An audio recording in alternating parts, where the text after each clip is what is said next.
Let me show you my lifelong journey of my hair from childhood all the way up until now. I'm Celestine, and in the past 6 years, I have been growing my hair from shaved to waist length, and I'm aiming to get to tailbone length. But let me show you the journey of where I've been so far. As long as I have known my hair, it has always been stuck at shoulder length. When I was younger, my mom used to cane row and plait my hair quite often, and I believe it was much longer, but I don't really have any pictures of those days. Then growing up as a teen, my hair was relaxed, probably like many of you. I was taking care of it myself. Occasionally, I would go to a professional and she would relax it for me and also straighten it. And I would wear it out quite often. I sometimes used to wear it down, sometimes I would wear it up in ponytails and various styles like that. You probably can't see it very clearly, but here in this picture, I backcombed my hair. And this is something I spoke about before, that I would use a rat tail comb my hair backwards in order to make it look thicker. I really didn't know how to actually look after my hair, and all I was really focused on was styling it. Getting into my late teens now, I used to wear singles quite often.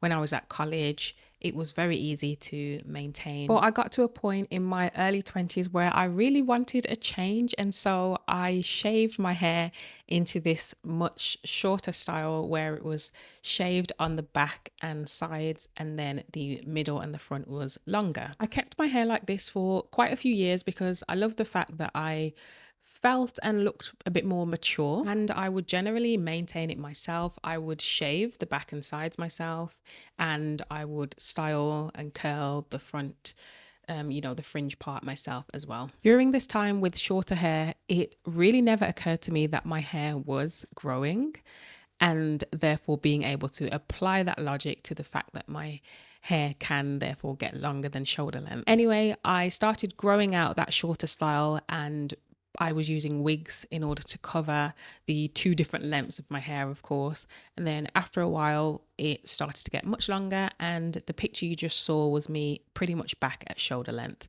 Once I got back to shoulder length, I would usually add in some weave, in the back of my hair. You can see there's added weave, or I would get a, weaved sew in like in this picture as well. But all throughout this time, my hair was always relaxed. Once again, a few years later, I wanted short hair. So this time I shaved it all off, didn't keep any length whatsoever.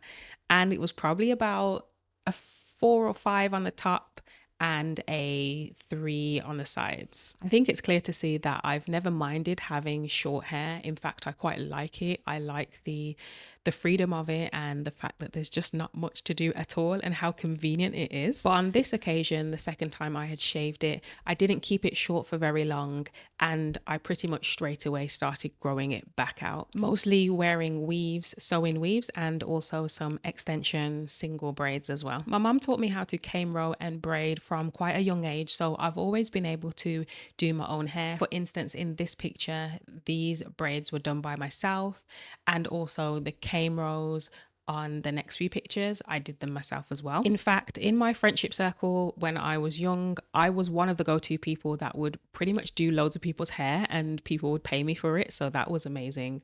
And by the way, if you want a bit of content on my channel, kind of showing you how to cane row, how to plait, how to flat twist, things like that, then comment the comb emoji and I'll be sure to do some of those if there's enough of you that want it. So after shaving my hair a second time, now this is me back at shoulder length once again, back at my plateau length where I couldn't get my hair past. When I reflect on this time of my life, I can see some of the mistakes that I was making. Things like detangling my hair very rough, only using products to style my hair, not focusing on hydration or moisture. I was often wearing my hair out and letting it rub along my shoulders and things like that. But I'm going to link a video above about all of the mistakes I made in the start of my journey and things that were preventing my hair growth. If you are someone that is stuck at shoulder length like I was, then that's a really good one to watch. just to see if you are potentially making those same mistakes. I am anticipating the genetics aunties coming in the comments and screaming, it's just genetics. So I thought I would share a picture of my parents. This is my mom and dad, both full black, both Caribbean. My mom is Grenadian, my dad is Jamaican. From what I remember, my mom's hair would get to around about bra strap length or probably just above there, and again that was kind of her plateau. And there's nobody else in my family that has long hair, so there's definitely no predisposition for longer hair. I'm just simply devoting myself to a routine, and that's what has helped me. So in my mid to late 20s, once again I shaved my hair for the third time. This time I did it because I started swimming very often. I was probably going swimming about 3 times a week or so. I love swimming. I'm an avid swimmer, absolutely love it. And so just having longer hair was getting annoying, having to wash it often or getting chlorine in it. So I just decided to shave it all off. And I wore my hair like this for a good 5 years or more. I absolutely loved it. And to be honest, if it wasn't for the global pandemic in 2020, then I probably would still have short hair right now. But of course, once the lockdown came, I couldn't get to the barbers, and I was like, okay, well, I might as well just try and grow out my hair again. The difference is this time, through a conversation with my sister, I had discovered that Black women can have longer hair. And I had come across YouTubers such as Naturally High, Indigenous Strands, people like that. And I was like, oh my gosh, this is actually possible.